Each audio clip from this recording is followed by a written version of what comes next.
अस्सलाम वालेकुम 10th class, कैसे हैं आप सब। उम्मीद करती हूँ खैरियत से होंगे और अपने सबक को अच्छे से याद कर रहे होंगे। आज हमारा नया लेक्चर जो है वो सूरह नहल के बारे में है। आज हमने उसके बारे में पढ़ना है और उसके बारे में समझना है कि क्या चीज़ें इसमें मौजूद हैं और क्या चीज़ें हम ज़्यादा इम्पोर्टेंट इसमें कर सकते हैं। सारी इम्पोर्टेंट चीज़ें भी मैं साथ साथ बताऊँगी ताकि आपको इसकी सारी समझ आ जाए और हाईलाइट उन चीज़ों को कर दूँगी जो MCQs होंगे। ठीक है, तो ध्यान से इसको देखिएगा और स्किप कहीं नहीं करना। इसमें खुलासा भी मैं आपको हर बार बताती हूँ, जो पूरे तर्जुमे का एक खुलासा होता है जिससे आपको उसे पढ़ने में समझने में आसानी होती है। खाली ये ही नहीं कि बुक पे ही पढ़ा जाए और बुक पे ही समझा जाए, इसके अलावा भी आपको इस बारे में नॉलेज होनी चाहिए। तो सूरह नहल को शुरू करते हैं। सबसे पहले देखते हैं इसका तारुफ लिखें। एक शॉर्ट क्वेश्चन है, ये हर बार मैं कहती हूँ कि ये आ जाता है। एक बाज़-औक़ात ये आपकी एक्सरसाइज में होता है, बाज़-औक़ात ये बिल्कुल अलग से आ जाता है, तो ये आपने अच्छे से याद रखना है। सूरह नहल जो है कुरान मजीद की 16वीं सूरत है। ठीक है, सबसे पहले ये, और ये 14वें पारे में है। सूरह नहल कौन से पारे में है? 14वें पारे में। इस सूरह नहल में कितने रुकू हैं? 16 रुकू और 120 आयात हैं। सूरह नहल कहाँ नाजिल हुई? मक्का मुकरमा में नाजिल हुई। शहद की मक्खी को डैश कहा जाता है। यह नहल का मतलब डैश है।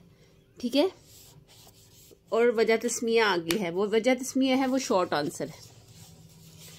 ये सारा हमने कर लिया। इस सूरत को आयत नंबर 68 में शहद की मक्खी का जिक्र है, जिसकी वजह से इस सूरत का नाम सूरह नहल है। ये वजह तस्मिया है, ये आपने देख लेनी है। इस सूरत में अल्लाह ताला की नेमतों का तस्करा है, इस वजह से इस सूरत को सूरह नियामी भी कहते हैं, नियामा भी कहते हैं।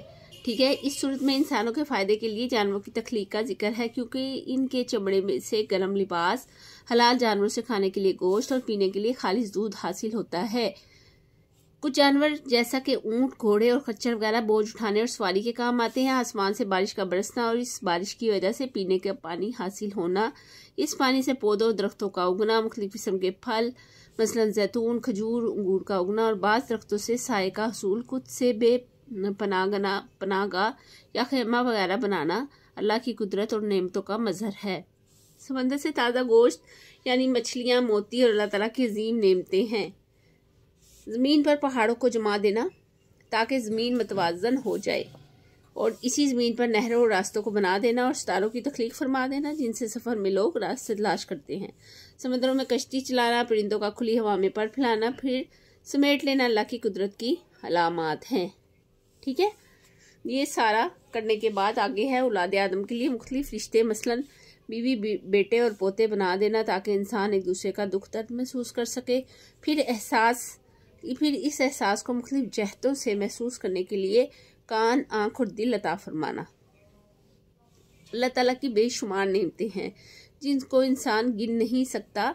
इन्हीं नेमतों के ज़मन में इंसान की तख्लीक और इंसानी ज़िंदगी के मुख्तलिफ मदारिज, मसलन पैदाइश, बुढ़ापा, मौत का जिक्र करके बाज़ इंसानों पर रिस्क में फजीलत को भी अल्लाह ताला के हुक्म और कुदरत की निशानी और नेमत बताया गया है।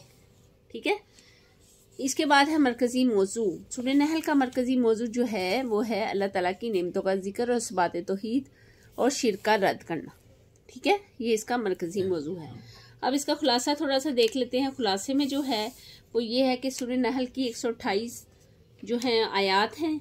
16वीं ये सूरत है जो हिजरत मदीना से पहले नाजिल हुई। कुछ देर पहले ही नाजिल हुई थी, ज़्यादा देर पहले नाजिल नहीं हुई थी। और इसकी आगाज़ में तमहीद के बगैर एक तंबीही जुमले से आगाज़ है इसका कि अल्लाह ताला का फैसला आ गया है। जो दुश्मनाने इस्लाम अजाब लाने का मुतालबा करते थे वो फौरी अजाब ना लाने को अपनी सदाकत और नबी के खिलाफ दलील के तौर पर पेश करते थे। उन्हें बराह रास्त धमकी दी गई है कि अल्लाह का फैसला आ गया है, अब इसके लिए जल्दी ना मचाओ। ये फैसला क्या था? इस सूरत के थोड़े अरसे बाद नबी सल्लल्लाहु अलैहि वसल्लम को हिजरत का हुक्म दे दिया गया था। उस वक़्त मक्का वाले ये समझते थे कि फैसला हमारे हक में हो गया है, जबकि तकरीबन 8 से 10 साल में पूरी सरजमीन अरब से कुफ्र और शिरक का खात्मा हो गया। फैसला इस अमर पर आ रहा था कि रसूल सल्लल्लाहु अलैहि वसल्लम की दावत को झुटलाते हुए काफ़ी अरसा गुजर गया था और नबूवत का पैगाम तौहीद और क़यामत का पैगाम था। इसलिए इस सूरत में आपके दलाइल, आप सल्लल्लाहु अलैहि वसल्लम के दलाइल और तौहीद के दलाइल बयान किए गए हैं। कुरान हकीम ने तौहीद की दलाइल में हमेशा इस अमर को पेश नज़र रखा है कि दलाइल ऐसे हों कि जिन्हें आम शख्स समझ सके, लेकिन उसमें गहराई इतनी हो कि बहुत बड़ा साइंसदान, मुफक्कर, फ़लसफ़ा कराम उन दलाइल की तय बतय तहकीक करना चाहें तो वो इन्हें मुतमईन करते चले जाएं। मसलन वो इंसान, जानवर, ज़मीन, सूरज, चाँद, तारों, हवाओं, समुद्रों, पानी की तख्लीक से अल्लाह की तौहीद पर इस्तिदलाल करता है। तो ये एक सादा और बेइल्म इंसान भी इसे समझ सकता है कि इन अशिया को किसी ने तो पैदा किया होगा और इनको पैदा करने वाला उनके खुदाओं से बालातर है, जो उन अशिया में से कुछ भी नहीं पैदा कर सकते। अगर ज़मीन और आसमान की गहराई हो तो हर एक की तख्लीक, उसकी कारकर्दगी में, उसकी बाहमी नज़्म व ज़ब्त, गहराई भी अगर देखी जाए तो हर एक की तख्लीक में, उसकी कारकर्दगी में, उनकी बाहमी नज़्म व ज़ब्त, उनकी तह बतह वजूद में दलाइल और शवाहिद की एक दुनिया आबाद है। कुरान की तालीमात को अपने तकब्बुर और गुरूर की बना पर रद्द करने वालों का जिक्र किया गया है कि क़यामत के रोज़ के लोग ना सिर्फ अपने बल्कि अपने उन लोगों की गुमराही का भी बोझ उठाएंगे जो इनकी लीडरी का बाइस गुमराह हुए थे। नेज़ ये भी बताया है कि अल्लाह ताला ने हर उम्मत में रसूल भेजे हैं और क़यामत को वो ये गवाही देंगे कि उन्होंने अपना पैगाम पहुंचा दिया था।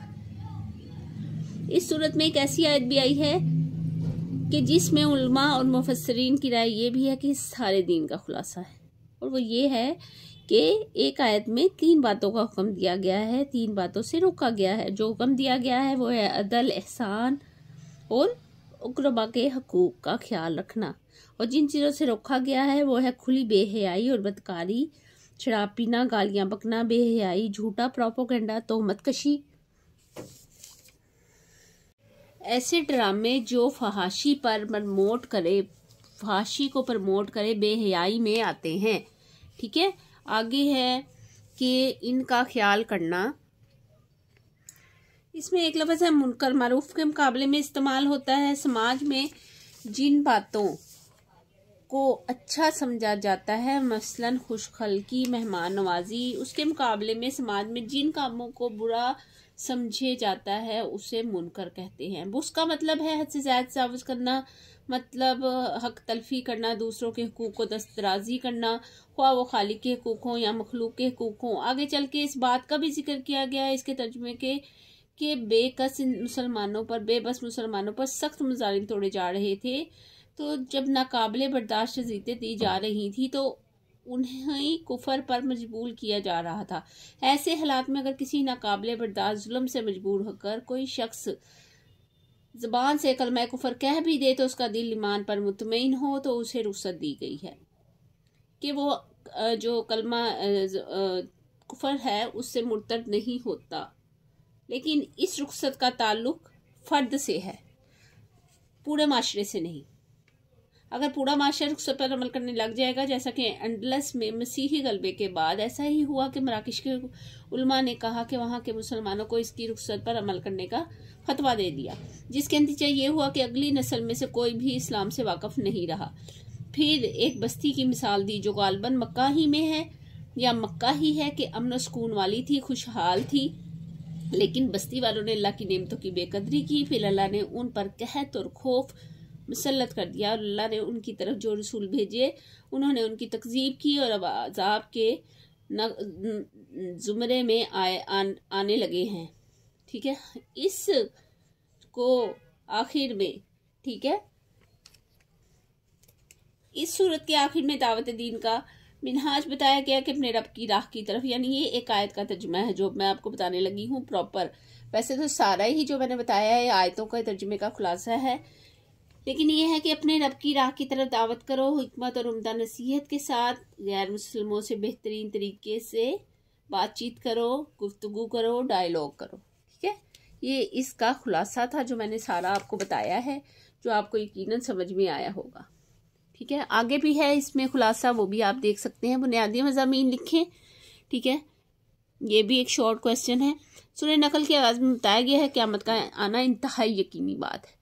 जो लोग आखिरत पर ईमान नहीं रखते वो मुनकर और मुतकब्बिर हैं। अल्लाह ताला शिर्क से पाक है। फरिश्ते अल्लाह ताला की बेटियां नहीं बल्कि नूरी मखलूक है जिनके मुख्तलिफ जिम्मेदारियां हैं। एक जिम्मेदारी अंबिया कराम अलैहिस्सलाम तक वही पहुंचाना है। नबी करीम खातमुन नबीयीन सल्लल्लाहु अलैहि वसल्लम के सामने साबका अंबिया कराम अलैहिस्सलाम का बतौर नमूना तस्करा किया गया है। वो सब अल्लाह ताला की तरफ से मबूस फरमाए गए हैं। उन्होंने अल्लाह ताला की इबादत करने का हुक्म दिया है और तागूत यानी हर चीज़ वो जो अल्लाह ताला की याद से गाफिल कर दे इसे मना फरमाया गया है। ठीक है, नबी करीम खातमुन नबीयीन सल्लल्लाहु अलैहि वसल्लम को तसल्ली दी गई है कि ये लोग ईमान लाएं या ना लाएं, आप सल्लल्लाहु अलैहि वसल्लम का काम सिर्फ रास्ता दिखाना है, हदायत देना अल्लाह ताला की तरफ से है। कुरान मजीद अल्लाह ताला की नाजिल करदा किताब है।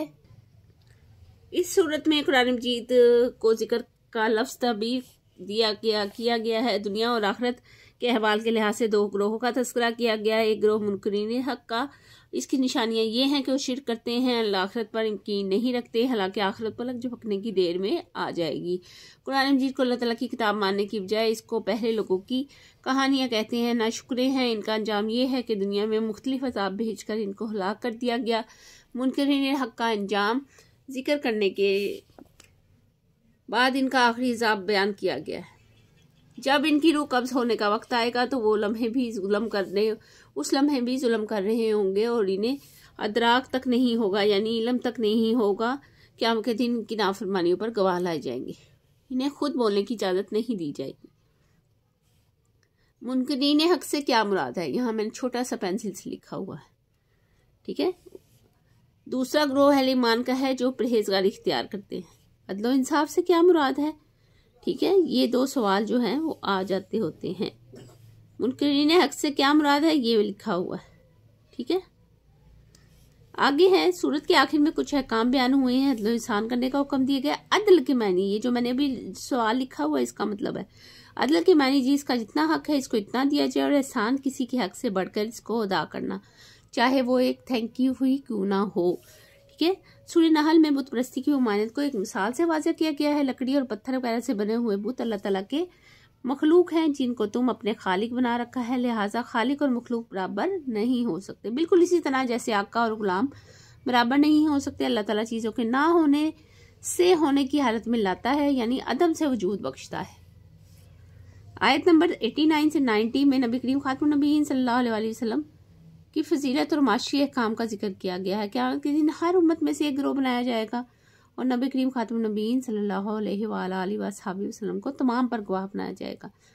फिर नुज़ूल कुरान का मजीद का जिक्र करते हुए फरमाया कि कुरान मजीद में हर चीज़ का वाज़ह बयान है और कुरान मजीद मुसलमानों के लिए हिदायत और रहमत और खुशखबरी है। मुसलमान को माशरती अहकाम दिए गए हैं। अदल एहसान, रिश्तेदारों के हुकूक अदा करने का हुक्म दिया गया है। बेहयाई, बुराई और सरकशी से मना फरमाया गया है। सूरत के आखिर में हज़रत इब्राहीम अलैहिस्सलाम का हसना और इनके मुतअद्दिद सफ़ात जिक्र की गई हैं। वो अपनी ज़ात में एक उम्मत थे, अल्लाह ताला के फरमाबरदार और यकसू थे और शिरक नहीं करते थे। अल्लाह ताला की नेमतों पर शुक्र अदा करने वालों की सफ़ात का तज़किरा करके नबी करीम खातमुन नबीयीन सल्लल्लाहु अलैहि वसल्लम को हज़रत इब्राहीम अलैहिस्सलाम की उसवाए हसना की पैरवी का हुक्म दिया गया है। इसके साथ नबी करीम खातमुन नबीयीन सल्लल्लाहु अलैहि वसल्लम को हुक्म फरमाया गया है कि हिकमत और उम्दा नसीहत के साथ अल्लाह ताला के रास्ते की तरफ दावत दीजिए और अगर बहस की ज़रूरत पेश आए तो इस तरीके से बहस की जाए जो बेहतरीन हो। ठीक है, ये इसमें इसका जिक्र किया गया है। आगे हमारे पास इसका तर्जुमा है। तर्जुमे में जो है 89 से लेकर 90 तक तर्जुमा है, ये आपको पता होगा। यहाँ से स्टार्ट लेते हैं, इसका बामुहावरा तर्जुमा करते हैं और लफ्जी तर्जुमा भी साथ करेंगे। अल्लज़ीना, जो लोग कफरू जिन्होंने कुफर किया, वो लोग जिन्होंने कुफर किया, वसद्दू और रोकान सबीलिल्लाहि, अल्लाह ताला के रास्ते से, ज़िदनाहुम इजाफा कर देंगे उन पर अजाबन अजाब का, फ़ौक़ल अजाबी और बड़ा है अजाब, बिमा काना युफसिदून जो वो फिसाद करते थे, इससे जो वो फिसाद करते थे या इस वजह से जो वो फिसाद करते थे। वो लोग जिन्होंने कुफर किया, अल्लाह ताला के रास्ते से रोका, हम उनके अजाब पर अजाब का इजाफा करेंगे इस वजह से कि वो फिसाद करते थे। ठीक है, ये इसका तर्जुमा होगा। आगे है वयौमा नबअसु, और वो दिन हम मबऊस कर देंगे, फी कुल्ली उम्मतन, हर एक उम्मत पर, शहीदन गवाह, अलैहिम उन्हीं में से, मिन अनफुसिहिम उन्हीं की जानों में से, वजीना और लाएंगे, बिका इसके साथ, शहीदन एक और गवाह, अला हाउलाई हम आप पर, ठीक है, पर हाउलाई उन पर, उन पर, ठीक है। और जिस दिन हर उम्मत में से इनकी एक गवाह उठे, पर एक गवाह उन्हीं में से हम उठाएंगे और हम आपको इन पर गवाह बनाकर लाएंगे। वनज़लना, और हमने नाजिल कर लिया किया अलैका आप पर, किताब उन किताब को, तबीयनन ऐसी किताब, लिकुल्ली जो बयान करने वाली, ठीक है, लिकुल्ली हर एक के लिए, शयन चीज़, हुदन हदायत है, ये तबीयन है खुला बयान या वाज़िया बयान, ठीक है, हदायत है, व रहमतुन रहमत है, व बुशरा और खुशखबरी है, लिल मुस्लिमीना मुसलमानों के लिए। और हमने नाजिल की है आप सल्लल्लाहु अलैहि वसल्लम पर ऐसी किताब जिस पे हर चीज़ का वाज़िया बयान है, हदायत और रहमत और खुशखबरी है मुसलमानों के लिए, ठीक है। इन्नल्लाह, बेशक अल्लाह ताला, यामरू हुक्म देता है, बिलअदली अदल का, वल एहसान और एहसान का, व इताई ज़िल कुर्बा और देने का क़राबतदारों को, यनहा मना करता है, अनिल फाहशाई फहश बातों से, वल मुनकरी और मुनकर से, वल बगी और सरकशी से, बुगत से, याइज़ुकुम वो नसीहत करता है तुमको, लअल्लकुम ताकि तुम तज़क्करून नसीहत हासिल करो। बेशक अल्लाह ताला हुक्म देता है अदल का, एहसान का और रिश्तेदारों को हकूक देने का, वो मना फरमाता है बेहयाई और बुराई से और जुल्म सरकशी से, वो तुम्हें नसीहत फरमाता है ताकि तुम नसीहत हासिल करो। वाऊफू, और पूरा करो बिअहदिल्लाहि, अल्लाह ताला के अहद को, इज़ा अहदतुम, जब अहद किया जाए, जब तुम आप इसमें अहद करो, वला तनकुज़ू, और ना तुम पुख्ता करो, अल ईमाना कसमें, बाद इसके तौकीदीना, वला तनकुज़ू, और ना तुम तोड़ो, ईमाना कसमों को, बादा तौकीदिहा, उसके पुख्ता होने के बाद, वक़द जअलतुहुमुल्लाहु, और अल्लाह ताला ने बनाया है तुम पर, अलैकुम, अल्लाह ताला ने बनाया है तुम पर, कफ़ीलन ज़ामन, और अल्लाह ताला के हद को पूरा करो जब आप इसमें, ये आगे हो गया, यहाँ तक हमने करना था, ठीक है, लअल्लकुम तज़क्करून। फिर भी हम इसे पूरा पढ़ लेते हैं। इन्नल्लाह यालूम मा तफ़लून, बेशक अल्लाह ताला जानता है जो कुछ तुम करते हो, ठीक है। ये 2 आयतें हमने पढ़ ली। इसके बाद हमारे पास है एक्सरसाइज में आ जाते हैं। ये ज़ख़ीरा अल्फाज है, यहाँ पे लिखा है 89 से 90 का बा मुहावरा तर्जुमे का टेस्ट लिया जाएगा या इम्तिहान लिया जाएगा। ये जो हैं आपने वही हैं, ये जो उसके अंदर हैं, तर्जुमे के अंदर जो है ना चीज़ें, ये वही हैं, ठीक है, इसके अलावा नहीं है। आगे जो है ना यही वाले आपने जो है वर्ड्स मीनिंग याद करने हैं, जो भी मैंने आपको दिखाए हैं, ठीक है।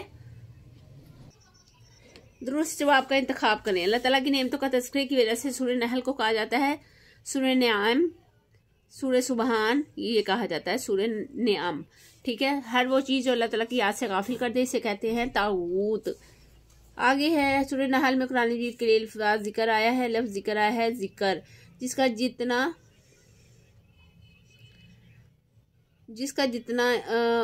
ही अता करना कहलाता है, जिसका जितना कैसे इतना ही अता कराना कहलाता है। अदल यानी पूरा पूरा इंसाफ, किसी शख्स को इसके हक से ज़्यादा देना कहलाता है एहसान।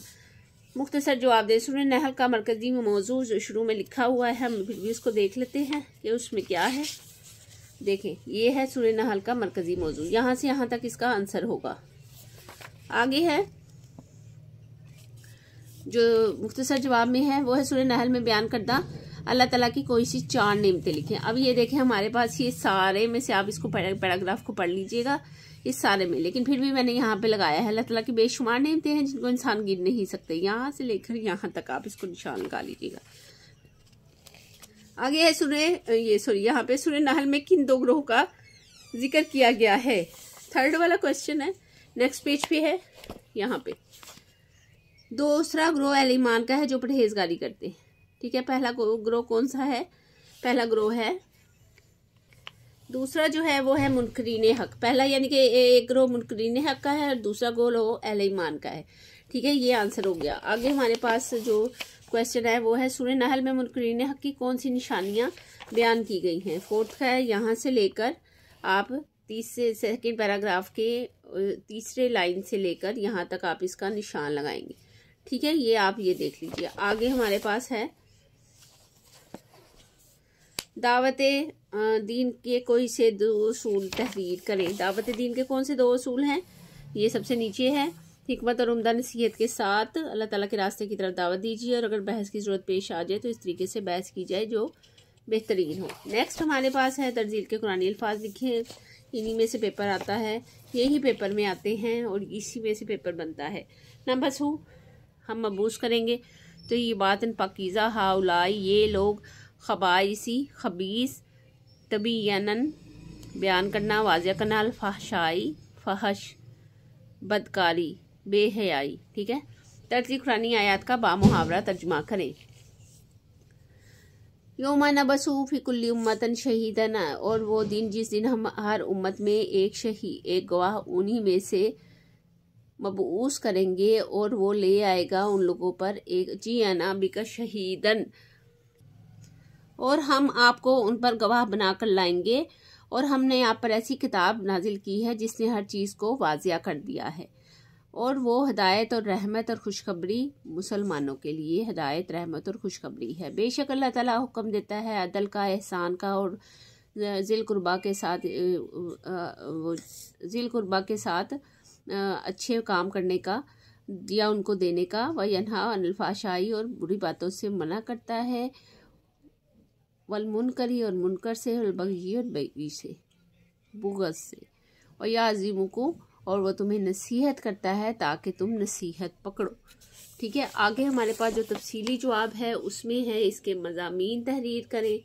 मज़ामीन में हम सारे मज़ामीन लिखेंगे, यहाँ से हम स्टार्ट करेंगे, यहाँ से लिखेंगे लास्ट वाले का, 6 है, ये 7th है, देख लीजिएगा आप, यहाँ तक हम लिखेंगे। ठीक है, इसके अलावा वो आप खुलासा भी लिख सकते हैं, जो मैंने आपको करवाया है वो भी इम्पोर्टेंट है, वो भी आप लिख सकते हैं।